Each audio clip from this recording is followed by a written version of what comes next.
was shown in the New York Salon Auto Show, and it won a Paris Concours in 1932. Unbelievable automobile. It's a boat tail speedster. There was only one made. You've seen photos of it before. Custom bodied by LeGrand. LeGrand Body Company built the car. It was designed by Phil Wright. Notice the wood lights, the very special optional wood lights up front, and chrome wire wheels. We've had an Auburn Speedster, a Duesenberg, and now an L29 Cord. Those were all owned by one man, the car companies at the time, E.L. Cord, who had probably more influence on the American automobile scene at that time as far as rakish designs than anyone did. And chief designer for both Auburn Cord and Duesenberg at different times was Gordon Buehrig.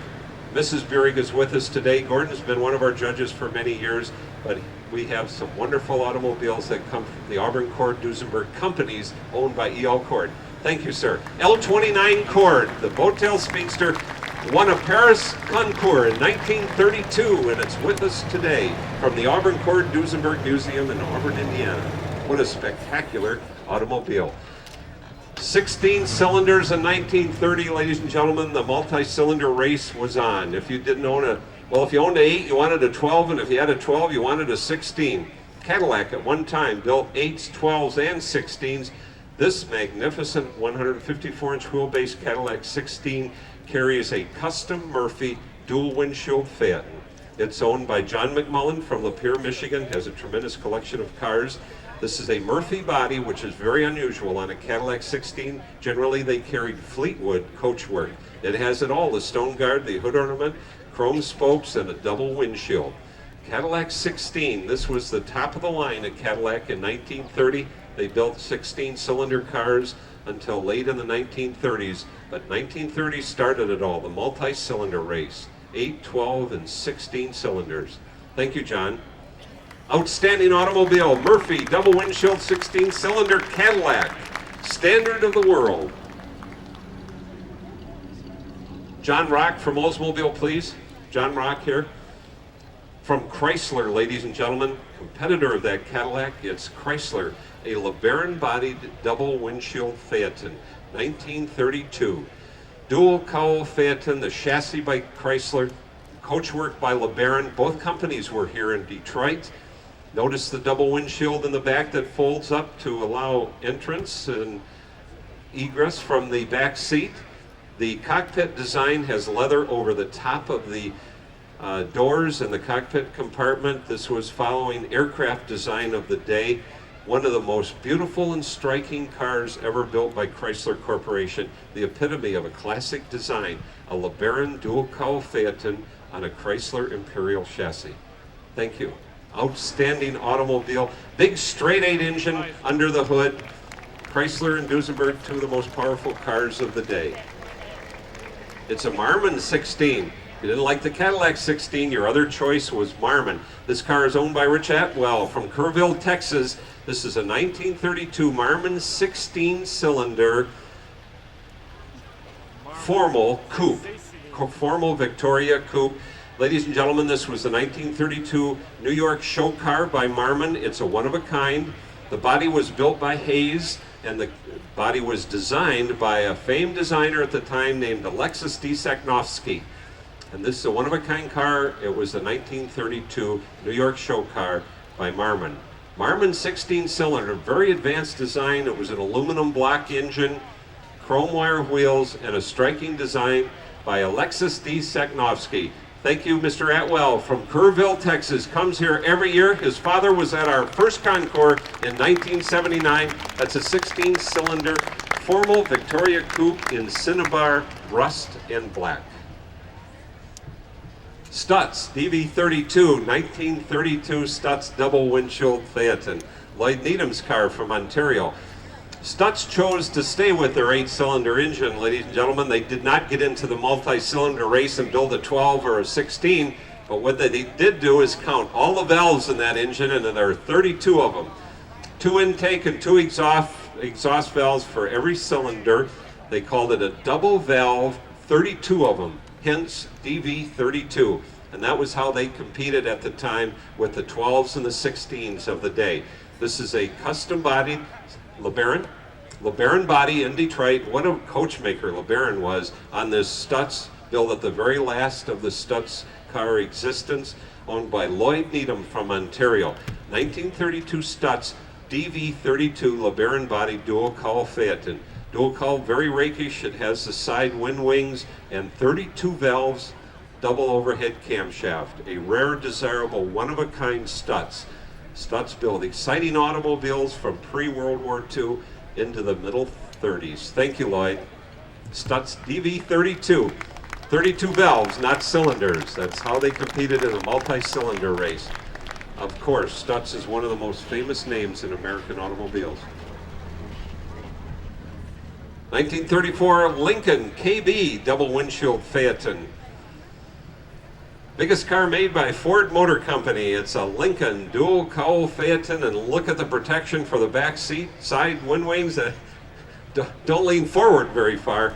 But Lincoln came out, and I think this was an influence of the original Edsel Ford, to bring out a luxurious car with a custom body at the top of the market. And he certainly did. Here's the beautiful Lincoln dual cowl Phaeton, and the body maker is Lincoln. Lincoln built the Coachwork as well. Custom body from Lincoln. You had your choice of many bodies if you bought the top of the line Lincoln, and it's outstanding. 12 cylinders under the hood. It's a V12, ladies and gentlemen. Even Lincoln was in the multi-cylinder race from the early 30s. Thank you. Magnificent automobile. A custom-built dual cowl Phaeton. Lincoln V12, 12 cylinders. 1934 Packard, one of the most stylish automobiles from 1934. It's Packard again, and here's the fabulous LaBaron V windshield dual cowl Phaeton. Notice pontoon fenders and styles, running boards, full fender skirts. The last of some of the exciting Coachwork from LaBaron. 1934 Packard 12-cylinder dual cowl Phaeton. There are only 6 of these made. I think there are 5 of them left. Exciting automobile from Packard, America's most prestigious automobile at one time, along with Pierce Arrow and Peerless. 1934 Packard 12. Peter Minestrelli owns the car. Brian Joseph is driving. It's a 12-cylinder Packard, and look how styled it is. From LaBaron, both Packard and LaBaron here in Detroit, Michigan. Thank you, Brian. Rare, very desirable and expensive LaBaron body dual cowl Phaeton. 1934 LaSalle. Ladies and gentlemen, this is a Harley Earl design, one of the first cars completely styled by an automotive designer. 1934 LaSalle, and everywhere that you look you see touches of design influence rather than just an assemblage of parts. Notice the, there's side scoops on the hood, the fenders are styled into the running boards, biplane bumpers which were new for the day.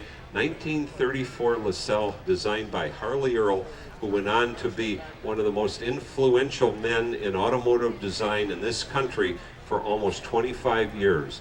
A LaSalle, one of his first efforts, in which the whole car was designed from front to back as one integral unit. Thank you. Beautiful automobile. LaSalle, almost revived recently by Cadillac. Didn't quite make it, but it came close. From General Motors, a 1934 LaSalle, and a Chrysler Airflow. Speaking of style, look at the Airflow, ladies and gentlemen. This car was a radical design that came out in 1934 from Chrysler Corporation. It was the culmination of a secret project that was done by 3 designers and engineers at Chrysler, and they brought out this radical streamlined car called the Chrysler Airflow. Made for several years, it was so radical that sales were less than expected, and the Airflow design disappeared. But we've all heard of the Chrysler Airflow. Here's a rare 2-door coupe from Chrysler. Straight 8 engine under the hood. The seats are even specially designed. Fender skirts, smooth flowing lines from front to back. 1935 Chrysler Airflow from Chrysler, one of the most radical designs to appear in the 1930s. Thank you, sir.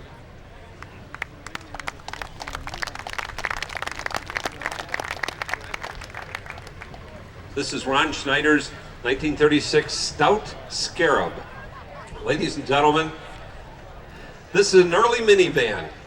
This is seriously an early minivan. It was designed by Bill Stout, who designed the Ford Trimotor airplanes. He was an aircraft designer, and everything is unusual and different in this car. There were several of these built, just a handful. We're pleased and thrilled to have this Stout Streamliner with us called the Scarab.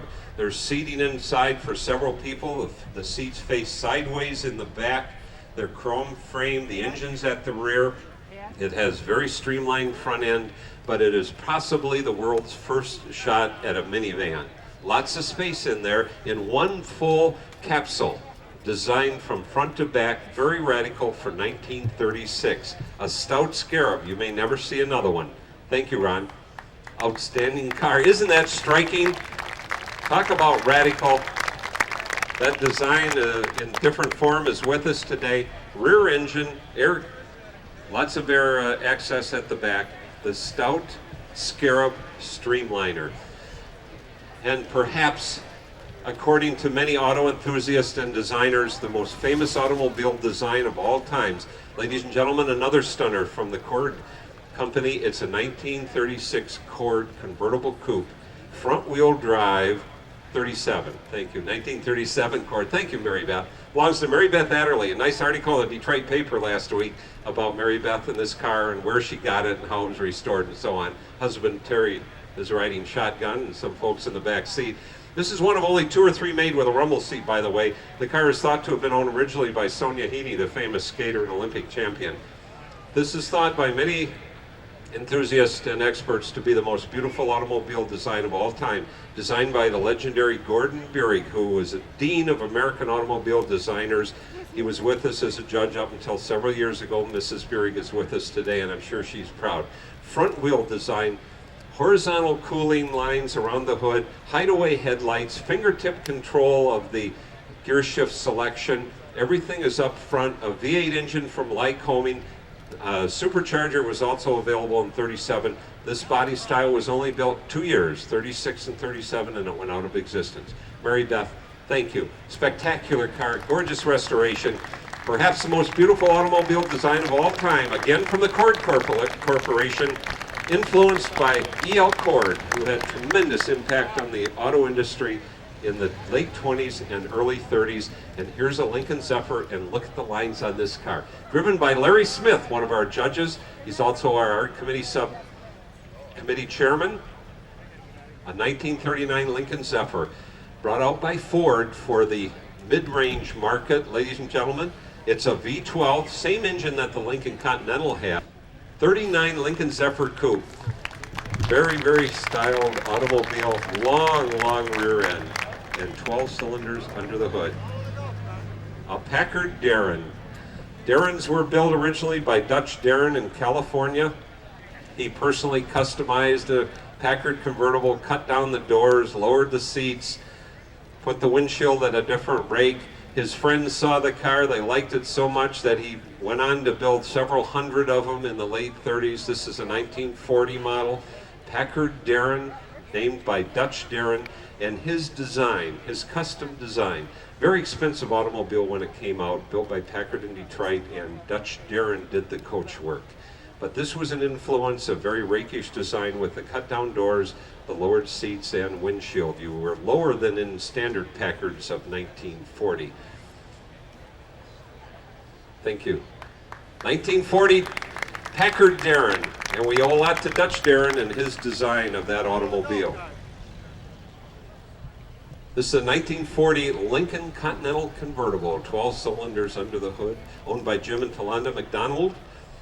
Edsel Ford was the promoter of the Lincoln Continental, came back from Europe in 1938 and 39, said he wanted a high-quality, luxurious, limited production personal car of special design. He wanted it to look European, called it the Continental. He wanted the European Continental look, and that's what they're known as, the Lincoln Continental. Very few made. This is a convertible. They also came in two-door style. 12 cylinders under the hood. Very, very smooth and low automobile. Fun to drive. 12 cylinders. It's a 1940 Lincoln Continental convertible coupe. Thank you, Jim. Thanks, Tolanda. Rear-mounted spare. Edsel Ford very, very much promoted the Lincoln Continental design. and it's with us for years, came back in the middle 50s. That's where the Continental name came from, a personal project of Edsel Ford. 41 Cadillac four-door convertible.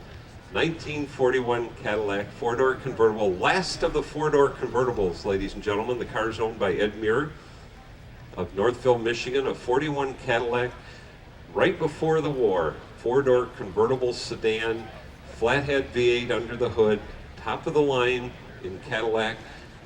The four-door convertible disappeared shortly thereafter, not to be revived for years. But here's a striking Cadillac, very desirable classic car, 41 Cadillac convertible sedan. Thank you, Ed. Last hurrah of Cadillac before World War II. 42 Buick. Many design influences on the Buick. 42 automobiles were only produced for about 90 days before they stopped production and went into war production. This is a super Buick. Buick used to say when better cars are built, Buick will build them. Notice the fender line goes through the door into the quarter panel and the rear fenders. Very low. This is the torpedo body shape. Buick built this body style in 42, brought it back out for a while after World War II before any further dramatic changes. The 1942 Buick Super two-door torpedo sedan. Thank you, sir. Yes, Josh remembers that too. The fastback, that was one of the first fastbacks. After the war, Chrysler brought out their Town and Country. It was wooden trimmed. The body has real wood on it. This car is a 48 Chrysler Town and Country convertible. Belongs to Dan Summer of Troy, Michigan. That's real wood on those body sides, ladies and gentlemen. This was actually a body shape developed before World War II, but it was jazzed up after the war. Chrysler put wood trim on it, some special interior features, and called it the Town and Country. And it was very, very expensive, 8-cylinder engine under the hood, built in 1946, 7, and 8 with the wood trim as you see it here. This is a car restorer's nightmare, right, Danny? I remember when you did this woodwork. Everything has to fit just right and keep it dry. 1948 Chrysler Town and Country. That name's still with us today, by the way, from Chrysler Corporation. This was built after the war in a body style that was produced before World War II. Thanks, Dan. Dan Summer. The Chrysler Town and Country. Very, very sporting automobile. 1947 Studebaker Commander. The 1948. The first new design, this was very radical. The first new post-war design was this 47-48 Studebaker Commander. Notice the wraparound rear window, one-piece windshield, the fender skirts taking the body line all the way to the middle of the wheel and tire in the back. This was striking. They brought this car out in record time. Everyone else was still producing body styles that were essentially done before the war. Studebaker came out with this automobile in 1947 and 48 and took the automotive world by storm. Some people used to say it looks the same coming or going, but that was just a rumor. The Studebaker Commander, what a highly styled automobile with a full wraparound rear window. Thank you, sir. 47-48 Studebaker, the first new car designed after World War II. Isn't that a beautiful rear end?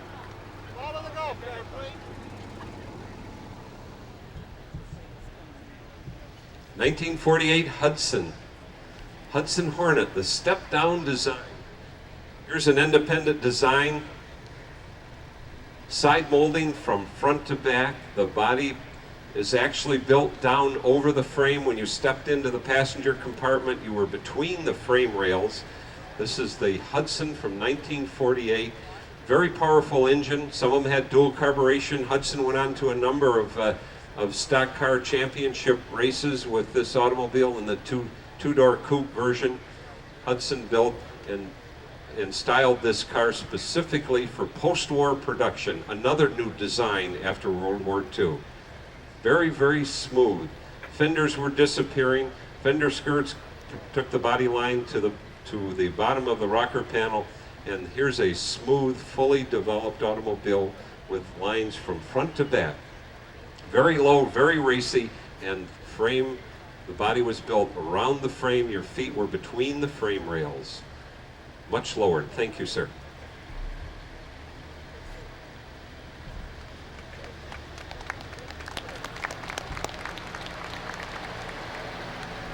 Remember the Nash? Yay, Hudson! The famous bathtub Nash. Here it is. Special design. This is an Ambassador Super 4-door. Fastback design.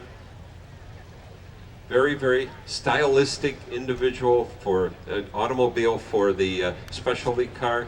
It's beautifully designed. One-piece curved windshield. A new post-war design for Nash, called the bathtub, but much, much prettier than that. The seats folded down. Remember, some of you may remember the seats that folded down in the Nash for late night touring. Beautiful. They were also popular at drive-ins. The Ambassador Super Nash with all the special features, but look how flat that rear window is. A new design after World War II. Very successful, very popular car, high quality, and many, many of them built. Thank you, sir. 1950 Nash, the famous bathtub design with the round rear end. Hydromatic transmission.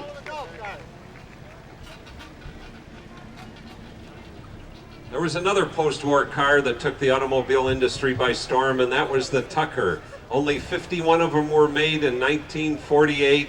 And we have one that was just freshly restored, a prize winner belonging to Mark and Karen Lieberman. 1948 Tucker, designed by Alex Tremulous. It has a rear engine. They were built in Chicago by Preston Tucker, who was from Ypsilanti, Michigan. He ran into a lot of opposition and a lot of competition from the big three who thought his radical design would give them fits. There were only 51 of the Tuckers made, ladies and gentlemen. This one has been in Detroit virtually all of its life, freshly restored. A beautiful example of a 1948 Tucker. Very radical center headlight between the normal two headlights, rear engine, air-cooled, and it's magnificent. Thank you, Mark. Thank you very much. 1948 Tucker by Alex Tremulous. Virtually every one of the 51 Tuckers left. 49 Cadillac, Coupe DeVille. No posts between the door windows and the back glasses. Here's the Coupe DeVille, two-door hardtop from Cadillac. A lot of things happened at Cadillac in 49. We've got fins on the rear and a V8 engine with overhead valves under the hood. Modern high compression V8 engine with overhead valves. Cadillac was the top of the line. At General Motors, they brought out a Coupe DeVille in two-door hardtop form. Very styled automobile, wraparound windshield, and those famous Cadillac fins. Outstanding car from Cadillac. Thank you, sir.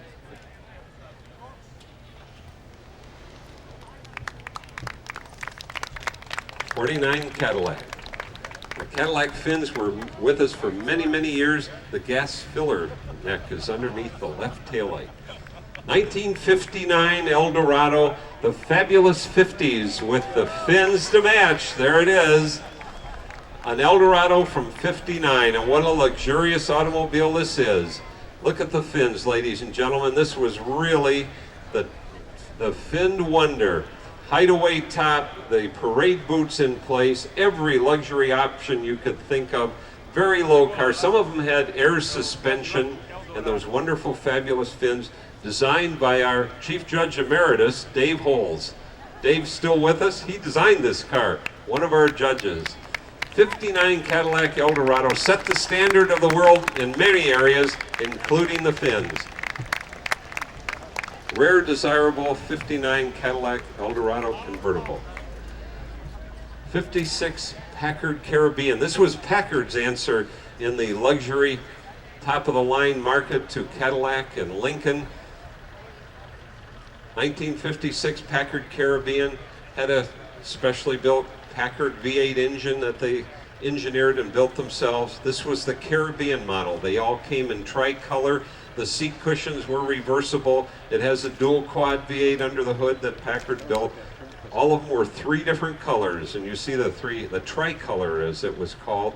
The very rare, expensive Packard Caribbean, just built in the middle and early 1950s. The rare Packard Caribbean, the answer to Cadillac Eldorado. Very shortly thereafter, Packard was gone, one of the greatest names in American automobiles, and it disappeared from the scene. One of the last true Packards, ladies and gentlemen, a 56 Caribbean convertible, and it's beautifully restored. Thank you.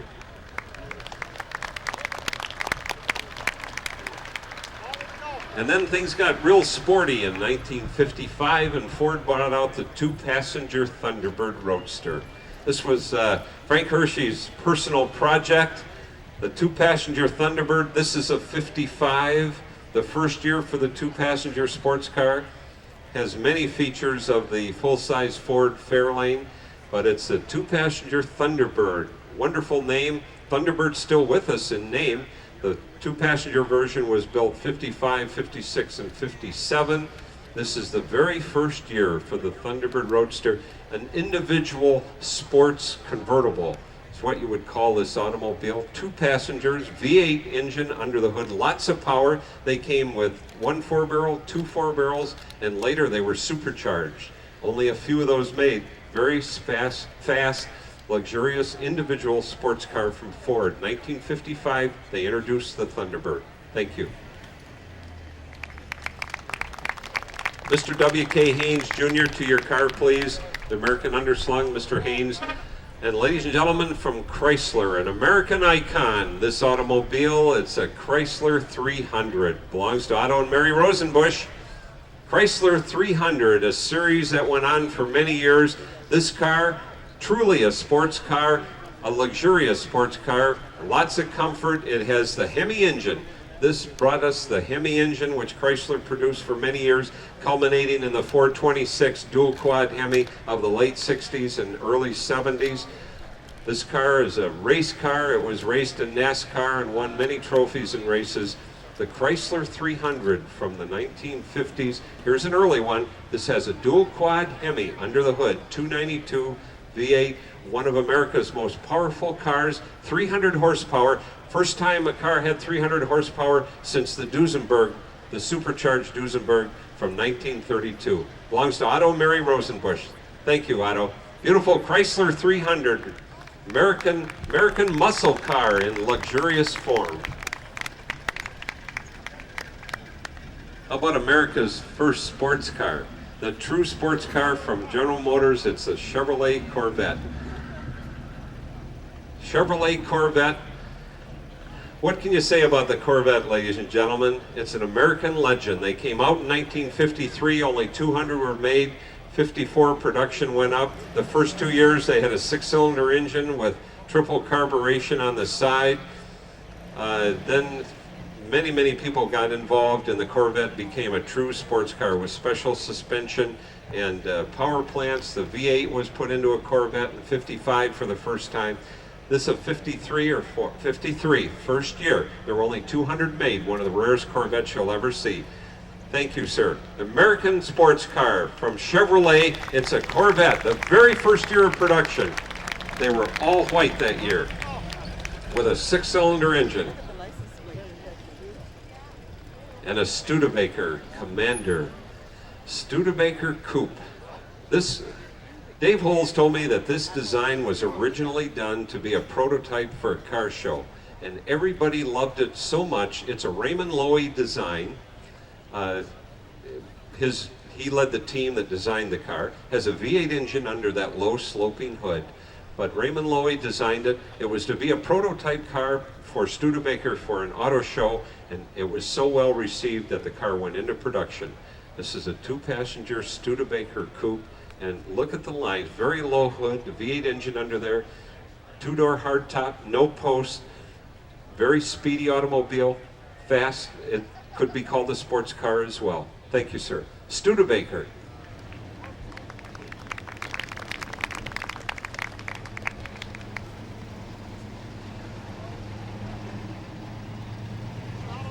(1953) Buick Skylark. This was the most expensive car Buick made in 1953. They were all convertibles. They were all handmade. The Skylark was introduced in 1953 by Buick. There were only 1,690 built. They all came with chrome wire wheels, leather interior, full power, and a convertible top. This has the optional rear Continental kit. 1953 Buick Skylark, the most expensive car made. Cut down doors, lowered windshield, full wheel cutouts for the front and rear tires, and a Continental kit. Thanks, Wally. Wally Snow brought this one from Michigan. Yes, it's a Michigan car. 53 Buick Skylark. Thunderbird. 1961